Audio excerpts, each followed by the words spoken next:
A lot of the students I've worked with, and my experience is limited because I've only worked in this setting, but a lot of them really, really lack trust because they've been hurt in the past. They've been told they're naughty or they're, so they have this kind of mistrust of people quite often.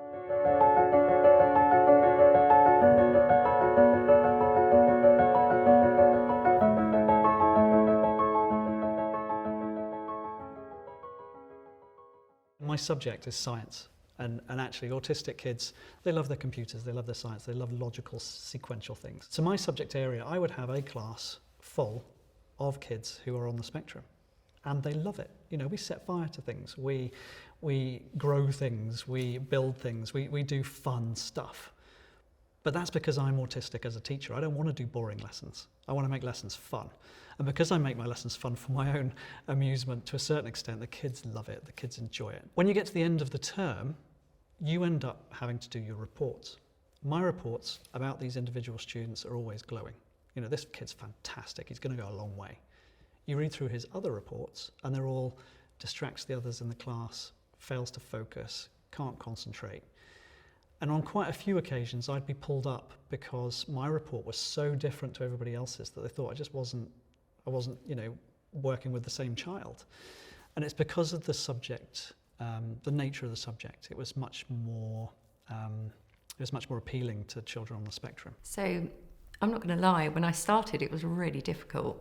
It was really difficult because they, when they are frustrated or angry, and you are the first person in front of them, they say some things that, I probably wouldn't repeat. But, I used to go home when I first started thinking, oh gosh, they absolutely hate me. They absolutely hate me. But you soon kind of learn that actually the frustrations that they're taking out on you at that particular moment aren't actually directed at you. There's something else going on for them that they're struggling with, that they are just expressing in that way. But actually, the amount of students I've had come up to me the next day and just say, I'm so sorry. Like, I didn't mean anything I said to you. And you think, yeah, I know you didn't. And I think for a lot of our students, for someone to say to them, it's okay, don't worry about it. Like, I'm over it. Let's just draw a line under it and move on. Like, that's such a big deal to them. Judging behaviours that perhaps appear difficult, challenging, someone that's inattentive in class, someone who perhaps might be fidgety, and that's interpreted as someone who's got lack of interest, disruptive, and so they get sent out of class, as opposed to what is it like to be in their head with all this stimulus, with a noisy classroom of 32 children, with lights and noise and everything else going around. What is it like for them? And my son at times found it incredibly difficult to be in a busy classroom with 31 other boys and focus.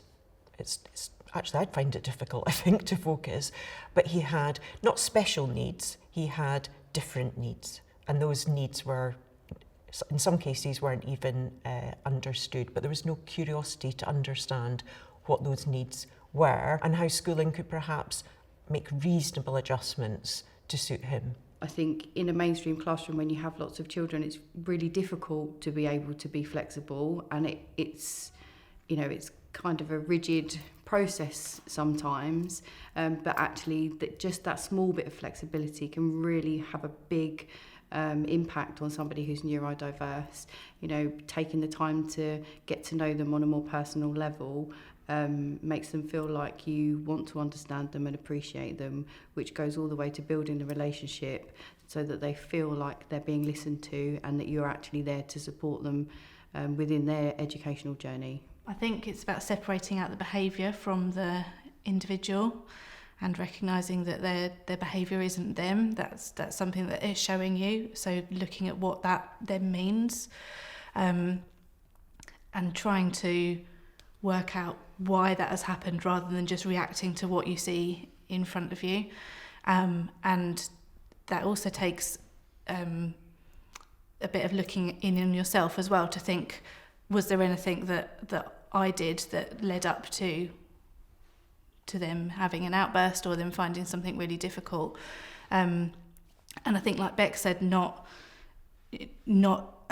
taking it personally and holding on to it, and then beginning the next day or the next hour or the next moment as a new moment, because our students and kids like that will really, they'll hold on to what they've done themselves. They don't need you to hold on to that behaviour and then use it again and bring it up again with them. They want a fresh start, but they don't know how to do that themselves, so you have to model that for them.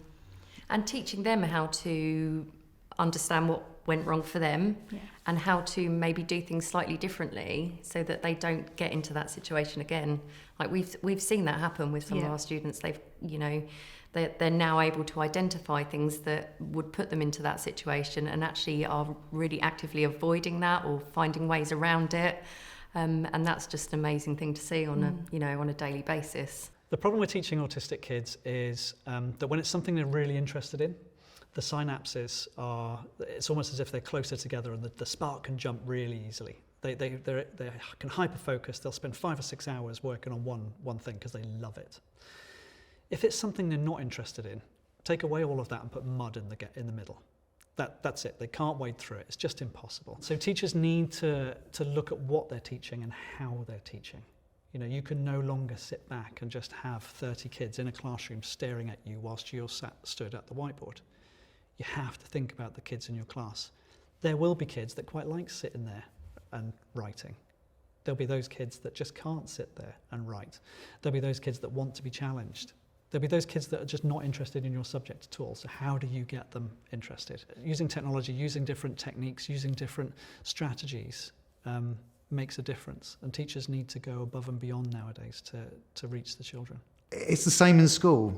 When you're recruiting for staff and you're finding the right staff, it'll be those staff that have got the ability to make a connection with the people that they're working with.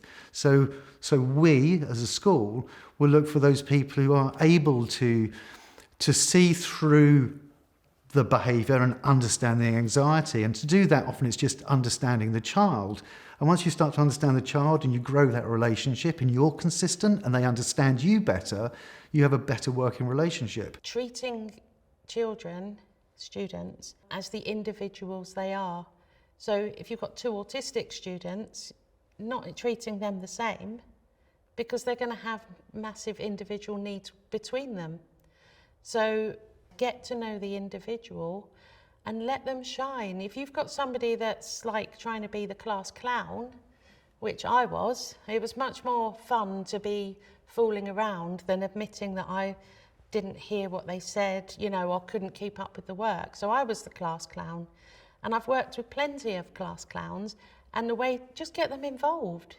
If they want to be up talking, expressing themselves, put in an activity where they've got a chance to do that, maybe a bit of role play, but you don't have to force it on everyone. That way they can feel good about themselves and they're not disrupting your class, trying to get that stimulation, you're getting it in a really positive way. So navigating the neurodiverse world is a lot easier now than it used to be, because teacher training has really come on in the last 25 years and it's actually now included in teacher training. So new teachers should be aware of the different acronyms and different names that there are for different needs.